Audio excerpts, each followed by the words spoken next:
She was 62 years old, sitting in front of a camera. And for the first time in her life, she decided to stop protecting everyone else and start telling the truth. What came out of her mouth left the world completely speechless. A secret miscarriage. A marriage held together by desperation. A betrayal she found out through a Google alert on her phone. And an addiction so dark that her own daughters stopped speaking to her for 3 years. This is the story Demi Moore finally told. And once you hear it, you will never look at her the same way again. Before we talk about Ashton Kutcher, before we talk about the betrayal and the breakdown, you need to understand something very important. Demi Moore did not come from a safe place. She did not grow up in a warm home with people who protected her. She came from chaos. Real, painful, unforgettable chaos.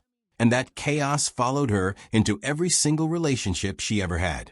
Demi was born on November 11, 1962 in Roswell, New Mexico. Her father left before she even took her first breath. Her mother struggled with alcohol and could barely keep herself together, let alone raise a child. The family moved over 30 times before Demi turned 14. No stability, no roots, no place she could call home. And then, at just 12 years old, Demi came home to find her mother had tried to take her own life. She had to dig pills out of her mother's mouth with her own small hands. That moment changed her forever. It made her grow up way too fast in a world that never gave her a chance to just be a kid. By 15, things got even worse. In her memoir, Demi revealed that her mother allowed an older man to hurt her. In exchange for money, $500. The woman who was supposed to protect her sold her innocence. That kind of wound does not heal quickly. In many ways, it never fully heals. It just hides. And for Demi Moore, it hid inside every love story she ever tried to build. At 16, she dropped out of school. At 17, she married a rock musician named Freddie Moore just to escape. She took his last name and it became her stage name for life. But she later admitted the marriage was never about love. It was about survival. The marriage lasted for years and fell apart. But Demi did not fall apart with it. She pushed forward because that was the only thing she knew how to do. She got her first big role on the soap opera General Hospital when she was just 19. Over 1,000 actresses tried out and she got the part. Behind the scenes, though, she was struggling badly with addiction. She was partying for days at a time, completely out of control. Her director, Joel Schumacher, saw her potential and gave her a choice. Get sober or lose the part in his next film. Demi chose sobriety. That single decision launched her into the Brat Pack era, into Ghost, and into becoming one of the most famous actresses in the world. Ghost in 1990 changed everything. The movie made over $505 million worldwide and became the highest-grossing film of that entire year. The pottery scene, the song Unchained Melody, her short haircut that women all over the world copied. Demi Moore was not just a star anymore. She was an icon. While Ghost sat at number 1 at the box office, her then-husband Bruce Willis had the number 2 movie with Die Hard 2. A Hollywood power couple at the very top of the world. But even at the top, something inside Demi never felt quite whole. She kept taking risks. A Few Good Men, Indecent Proposal, which earned nearly $267 million. In 1996, she became the highest-paid actress in Hollywood history, earning $12.5 million for striptease. Then she shaved her head completely on camera for G.I. Jane and trained until her body fat dropped to just 10%. She pushed every boundary Hollywood had ever drawn for women. And every time she pushed, the world pushed back harder. The criticism was relentless. The scrutiny was brutal. And quietly, Demi Moore was starting to break.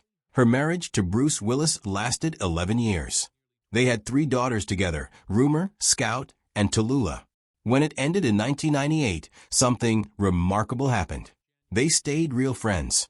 They co-parented with kindness and respect. They vacationed together as one big, blended family. Bruce Willis once said that Ashton Kutcher was one of the only men his daughters had ever said "I love you" to. That tells you everything you need to know about what came next. In 2003, Demi Moore met Ashton Kutcher at a Hollywood premiere.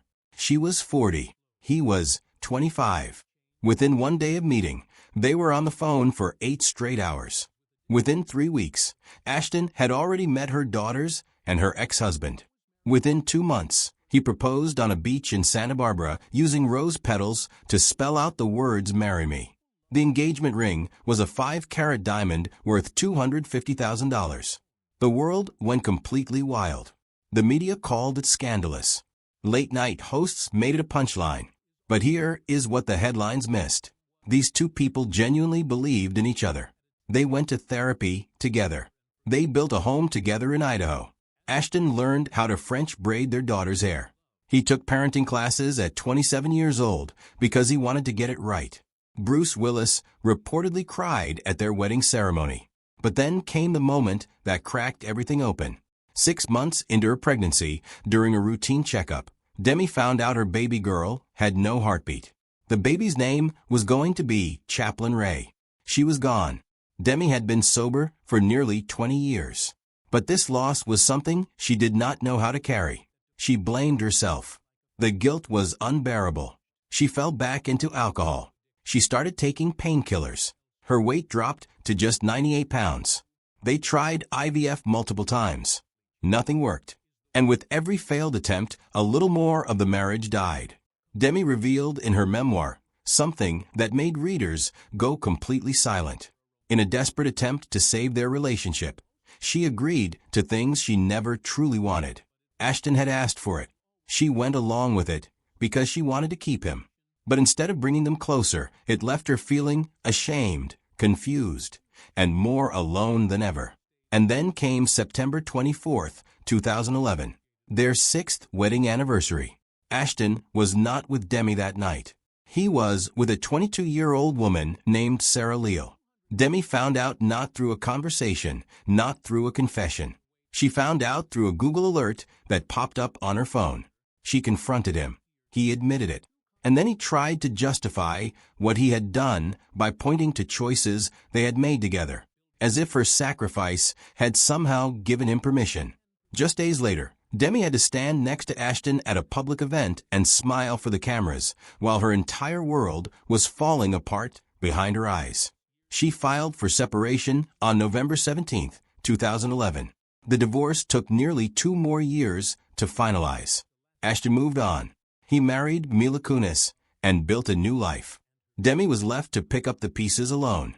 What followed was the darkest chapter of her life.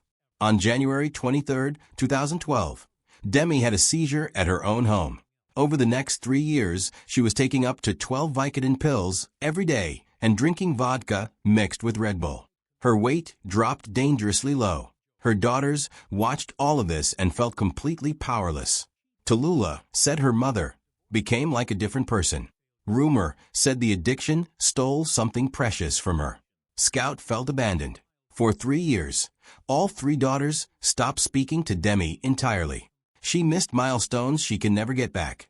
In September 2012, she entered rehab at a facility in Utah called Cirque Lodge. The road back was slow and painful and real. It took therapy. It took 18 months of family counseling. It took a retreat in Arizona where Demi and her daughters cried together and slowly started to find each other again. Tallulah reached out first in November 2015. Demi got on a plane to New York the same day. Today, things look completely different. Her daughters got matching tattoos for her 60th birthday in 2022 with the word mother written in Demi's own handwriting. When Bruce Willis was diagnosed with aphasia, Demi was one of the first to publicly stand by him. And Mila Kunis, Ashton's wife, Demi became her friend. They started a book club together and meet every 2 weeks. If that is not one of the most unexpected plot twists in Hollywood history, nothing is. At 62, Demi Moore said the most important relationship she has ever had is the one she has with herself. This woman survived a childhood that would have broken most people. She survived betrayal, addiction, loss, public humiliation, and years of silence from the people she loved most. And she came out the other side not bitter, not broken, but completely, unapologetically herself. That is the real story of Demi Moore. And honestly, it is one of the most powerful ones Hollywood has ever seen.